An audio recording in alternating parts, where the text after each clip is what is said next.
Good morning guys, magluluto tayo ng pinaka-basic na pansit bihon guys. Nandiyan na yung pangsahog natin guys.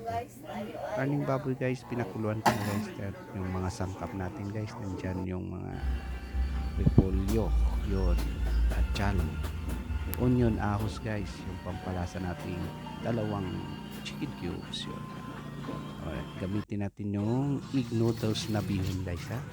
Yun, special yan dito sa Zamboanga guys. Magluluto tayo guys dito sa labas guys ha. Ganyan naman. Umuusok-usok na yung kawali natin guys ha.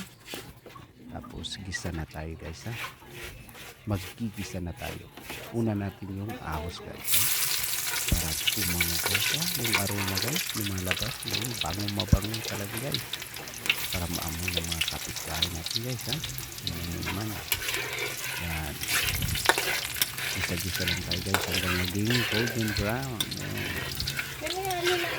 Tapos brown na siya guys, lagay tayo ng toyo guys, kunti lang, huwag natin damihan guys para hindi maitim yung natin, biho natin guys ha?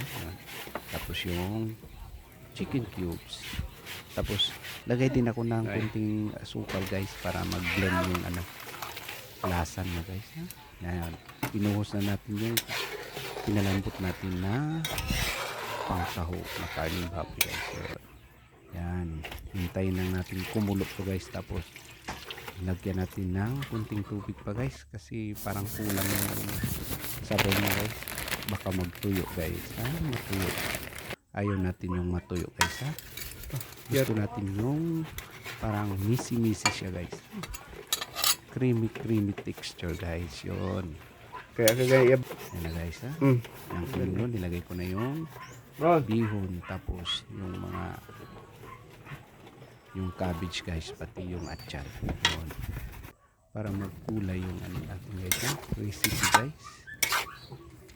Kahit konti lang yan guys, mga sangkap natin guys, pero legit na yung pagluluto natin guys ha. Tingnan nyo naman no, parang lutong restaurant guys. So tingnan nyo naman, sarap.